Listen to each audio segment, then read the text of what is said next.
J-Bo gang, J-Bo gang, J-Bo gang. What the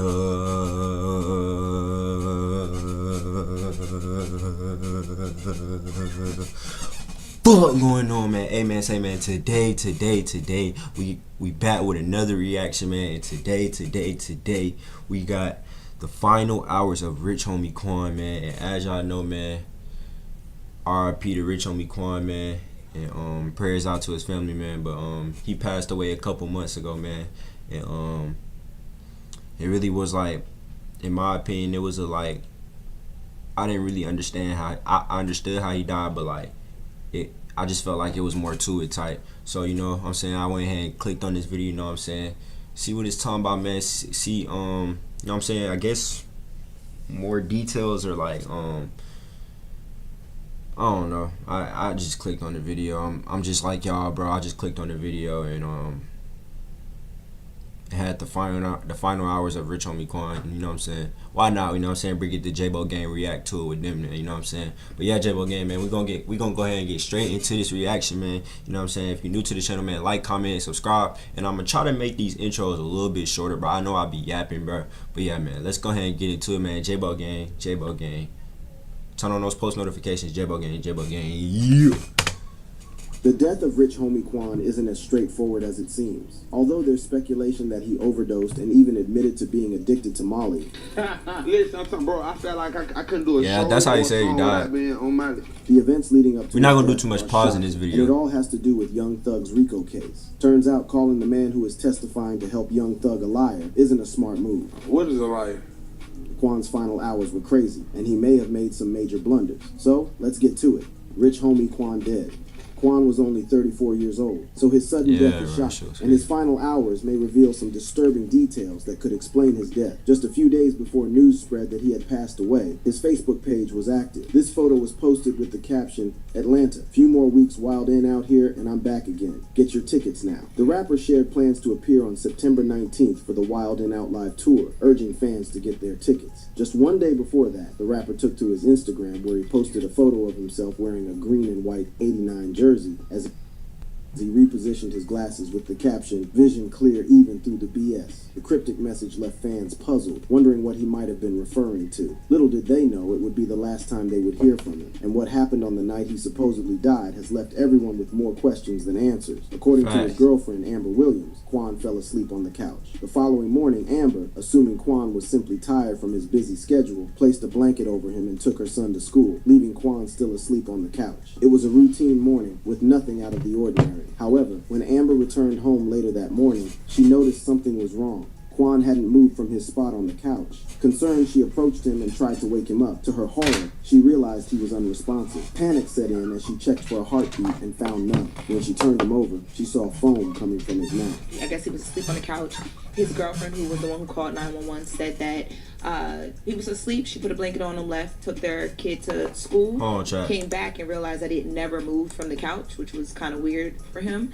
So we good. Feel a heartbeat. My bad, game. My bad, J-Bo gang. At the mouth.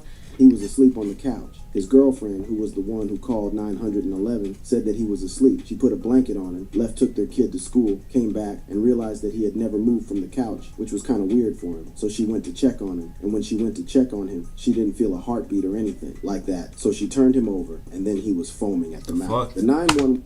Wait, no. When was this? I never seen that video, and I'm guessing... Wait.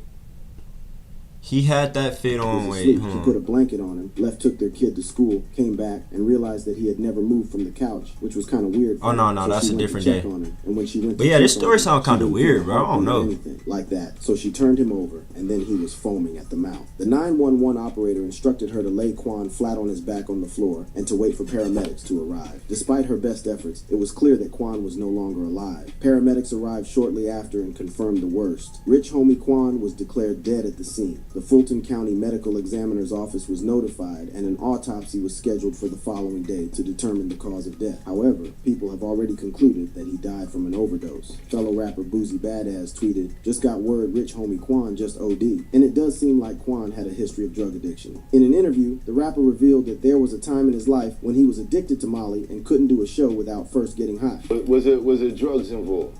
Oh hell yeah, man! I was on Molly every day. I couldn't do a show or a song without being on Miley. At one time, yeah, the rapper's addiction almost... I'm gonna tell my J-Bo gang out there, man, you might be doing drugs, man, just, you know what I'm saying, chill off it a little bit, man. I know it's hard, I know time's hard, but you gotta find your time. You gotta find somewhere else to put your time, man. You know what I'm saying? Killed him. In May 2014, the Atlanta rapper was shooting the music video for his hit single Walk Through with LA rapper Problem. The location was Atlanta's Piedmont Park, but the conditions were far from ideal. The Atlanta humidity was oppressive, and the temperature soared to 80 degrees. Rich homie Quan had been on an exhausting schedule, traveling across 3 states in 3 days. Hold on. What did it say? Were far from ideal. In May 2014, the Atlanta rapper was shooting the music video for his hit single Walk Through with LA rapper Problem. The location was Atlanta's Piedmont Park, but the conditions were far from ideal. The Atlanta humidity was oppressive, and the temperature soared to 80 degrees. Rich homie Quan had been on... What does that have to do with the final hours of his death? Why are we back in 2014, J-Bo gang? See, you're losing me, bruh. Now, I'm thinking I'm sitting here losing myself, bruh, but no, he's losing me, bruh. Why are we all the way back in 2014, J-Bo gang, and he died in 2024? That's 10 years apart, bruh. What does 10 years, something 10 years ago have to do with the final hours of his, man, bro?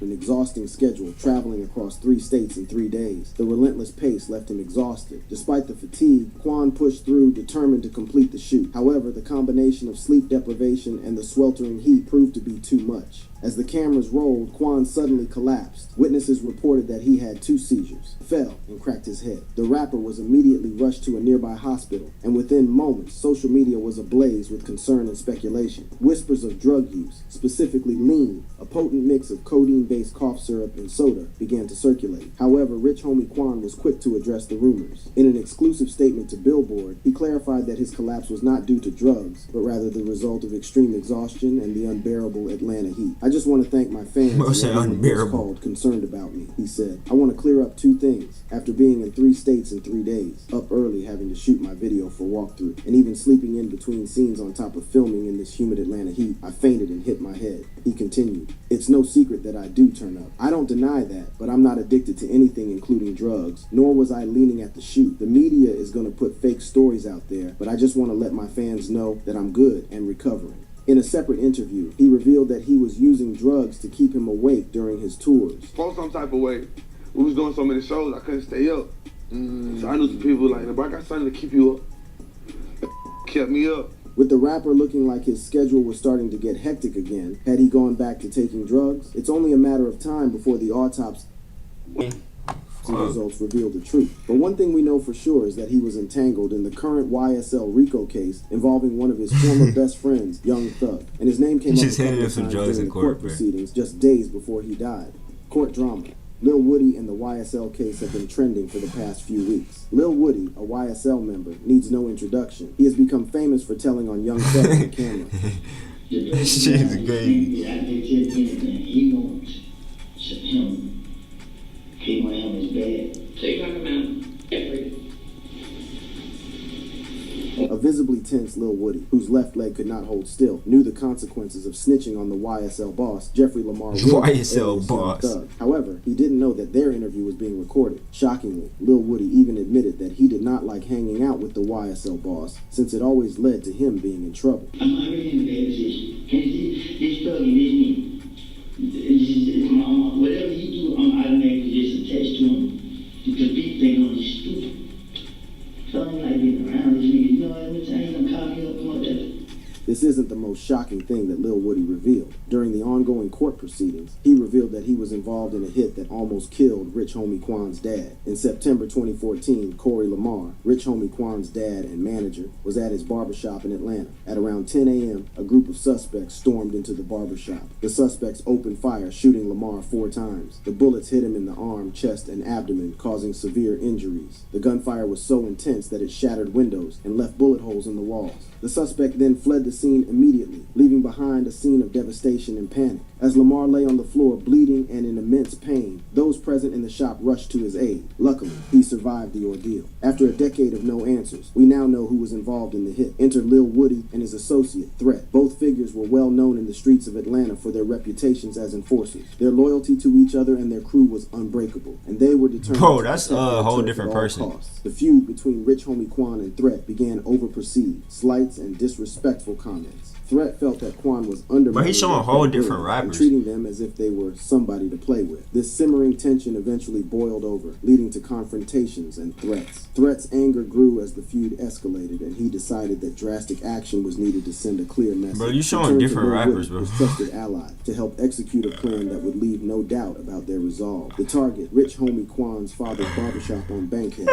and Threat shot up Rich Homie Quan's dad's barbershop on Bankhead. It wasn't about him personally, but we needed to send a message that we ain't the ones to play with. We ain't the ones to play with. And we wanted to make it clear that nobody should be messing with us or trying to test our loyalty. Lil Woody testified in court. Woody also revealed that the hit had nothing to do with Thug or YSL. I had them choppers, and we were prepared to show anyone who doubted us that we weren't to be taken lightly. The beef was between me, Threat, and them. It wasn't about YSL or anything larger. It was personal, between us and those who were trying to cross our paths, he revealed. In what would be Quan's last interview, the rapper revealed that Lil Woody was lying about the incident. The rapper downplayed the severity of the event and backed up his side of the story by providing evidence. According to Quan, the barbershop was open the same day it got shot up. The barbershop did get shot up, Quan confirmed. It wasn't like what he said it was. The same day the barbershop got shot up, it was back up and running, so it couldn't have been like what he said it was. Young Thug was arrested back in May 2022 after Fulton County District Attorney Fonnie Willis unveiled a shocking 56-count indictment, accusing Young Thug and 27 other alleged members of YSL of running a violent Atlanta street gang. According to the prosecution, YSL was not just a record label, but a dangerous criminal enterprise known as Young Slime Life, affiliated with the National Bloods gang. The indictment detailed a decade-long reign of terror centered around the Cleveland Avenue area of Atlanta. Prosecutors alleged that YSL members were responsible for a wide range of criminal activities, including murder, assault, robbery, theft, illegal gun possession, and drug sales. At the heart of the indictment was the claim that Young Thug was the clear leader of the organization referred to as King Slime by his associates. Prosecutors argued that he had used his music to promote and glorify the gang's activities, making YSL a well-known name in the process. They pointed to the lyrics of his songs as evidence of his involvement in criminal activities and his influence over the gang. One of the most shocking allegations in the indictment centered around the 2015 killing of Donovan Thomas Jr., alias Big Nut, a rival gang member. Prosecutors claimed that Young Thug had rented the car used in the murder, while 5 other YSL members were directly charged with the killing. The indictment also revealed disturbing details about YSL's involvement in other serious crimes. Prosecutors alleged that YSL members looked to Young Thug for leadership in various criminal activities. In one instance, they claimed that 2 YSL members discussed seeking permission from Young Thug before attempting to murder rival rapper YFN Lucci while he was in jail. These allegations painted a chilling picture of the gang's operations and the extent of Young Thug's influence within the organization. Rumor has it that Thug gave the green light for the barbershop incident that would have killed Quan's dad. Many people point to the broken relationship between Thug and Quan, who were once industry best friends. So what really happened between them?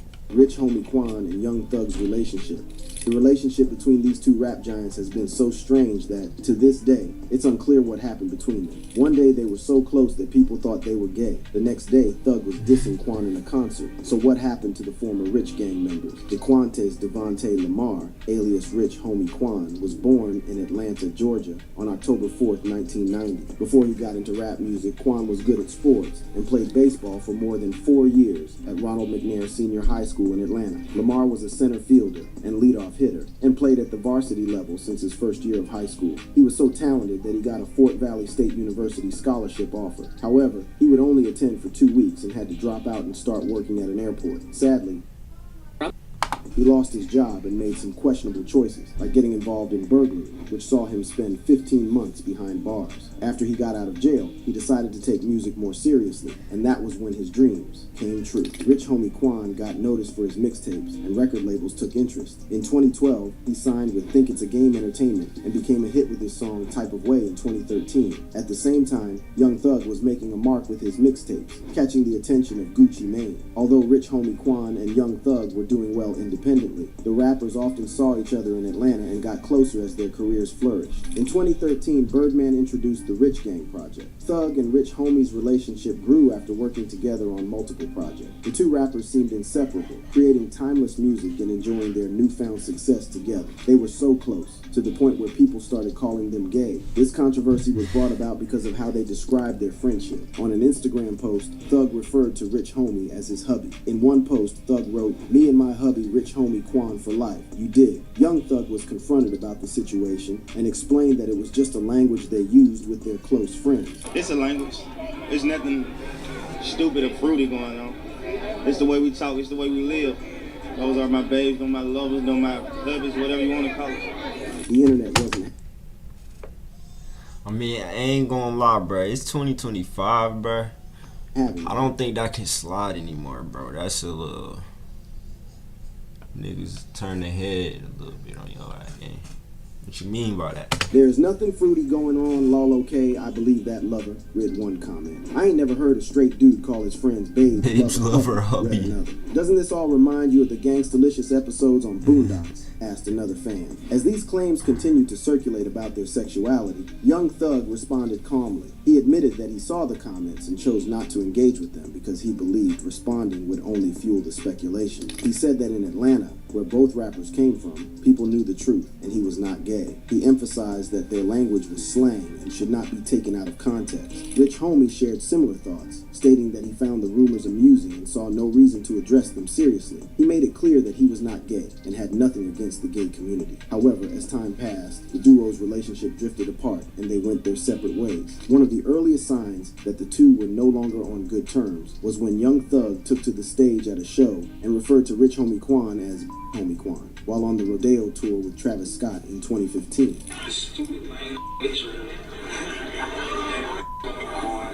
Quan reacted to this video and revealed that he was hurt after watching it. My first reaction was, my brother called me and I took my glasses off. Like, to be honest, not to get in my feelings, it hurt. Just a few months later, Quan would get his clap back by insinuating that Thug was gay. In a video obtained by blogs, Rich Homie Quan is seen berating a fan at a concert in Tallahassee. The fan was allegedly touching Quan, which provoked a homophobic rant to be thrown the fan's way. "Get away from me," Quan said to the fan. "I don't with no back your up looking like Young Thug with your get the away from me. I don't like sissies. I'ma knock your the out, bro. Get your back. Get way back." Young Thug did not hide the fact that the two rappers were not seeing eye to eye, even in interviews. During an interview with Big Boy TV, Thug was asked about their relationship. What's the relationship with Quan, with Rich Homie? Young Thug did not hesitate to reveal that they were not on good terms. No, we don't have no problem. I don't think we gonna be. I don't think we can be like how we used to be. Right. He already did. He already just did some bullshit. He already know my heart, so it's like. Once you just, I'm too pure. So once you just, you do that, it's like, no. Although Young Thug didn't reveal the details of the incident that led to their rift, his words suggested that Rich Homie had done something that crossed the line and shattered the trust between them. However, according to Quan, everyone was at fault. In a different interview, Quan admitted that egos and people around them caused tensions between them. What happened to me and Thug, I was just egos and people around us. Whatever happened between them caused a rift that was never bridged. The two went their separate ways, with Thug becoming the leader of a violent street gang. Although Thug is in trouble with the law, Quan also faced his fair share of legal drama before his untimely passing. Legal issues. Rich Homie Quan was pretty laid back and, unlike Young Thug, was never caught up in the gang lifestyle. The first time Quan found himself in a courtroom, he had locked horns with his record label. The rapper felt he was being cheated out of his hard-earned money by his record label, Think It's a Game Entertainment. In a shocking move, Quan filed a lawsuit against the label and its CEO, accusing them of ripping him off to the tune of $2 million. The lawsuit laid bare the allegations. The rapper claimed the label had screwed him out of royalties from several albums, including his biggest hit. Hey, bro, according to the rapper, I go cap, bro. These labels be screwing these artists, bro. It be crazy, bro. Like now it's crazy. Like, you think this is bad, bro? Just imagine what these labels are doing to these artists now, bro. It's cooked. rapper's manager, the label wasn't holding up its end of the deal. We're not asking for anything that is not due to Quan. All we're saying is that the contract in which was signed is not being held up on the label side as far as disbursement of funds. I mean, it's no secret. It's about the money. I mean, you know just as well as I know, Quan is making money. So if Quan is making money, it's only fair that the label pay what the contract states. The accusations didn't stop there. Quan alleged that the CEO had used some of the misappropriated funds to buy Atlanta real estate for $159,500. Even more damning, Quan claimed the CEO had pocketed $550,000 from a distribution deal with Def Jam for his hit record, Type of Way. Feeling betrayed and cheated, Quan cut all ties with Think It's a Game Entertainment. As Rich Homie Quan's lawsuit made headlines, Think It's a Game Entertainment retaliated quickly. The label fired back with a countersuit, escalating the legal battle to new heights. They accused Quan of breaching their contract and demanded an injunction to prevent him from releasing any new music or signing with another record label. The countersuit was a strategic move by Think It's a Game Entertainment to maintain control over Quan's career and protect their financial interests. The label argued that Quan had violated the terms of their agreement and sought to block him from pursuing his music independently. The injunction was a devastating blow to Quan's career. It effectively silenced him, preventing him from releasing new music and stalling his momentum in the industry. There was like a point in time where you had kind of cooled off, but it was also because you weren't allowed to release music. When I couldn't release music, man, you know, it just really put a dark cloud over my head. The rapper revealed that he suffered from depression during this time and couldn't even listen to the radio. Was it like a point in time where you felt like you might have been like kind of dealing with some depression? I was just like depressed, bro.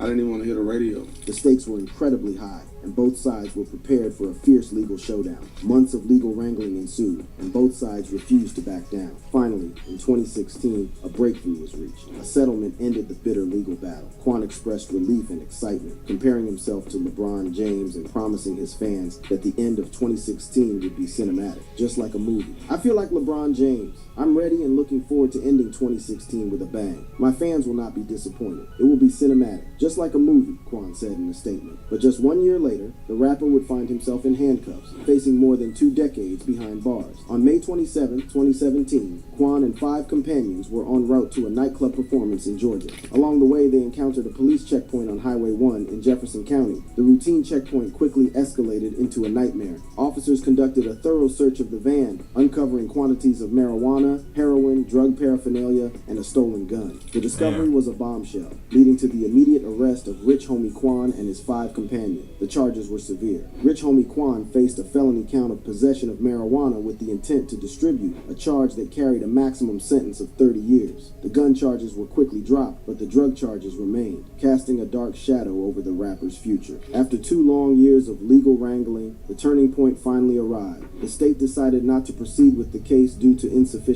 evidence. The charges against Rich Homie Quan were dropped, and he walked out of the courtroom a free man. The marijuana discovered was not enough to justify the severe charge of possession with intent to distribute. Furthermore, she highlighted the fact that the drugs were not found on Rich Homie Quan himself, but rather on one of his affiliates. Despite his legal issues, Quan's legacy has been clean, and he will go down as one of the greats in the industry. If you enjoyed this video, you can watch similar content by clicking on the boxes.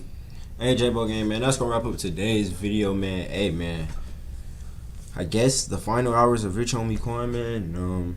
Yeah, I'm gonna wrap up today's video, man. J-Bo Gang, J-Bo Gang, J-Bo Gang. You. All shit, yeah, from the wall down, yeah, okay, free my mind, yeah, you gotta be able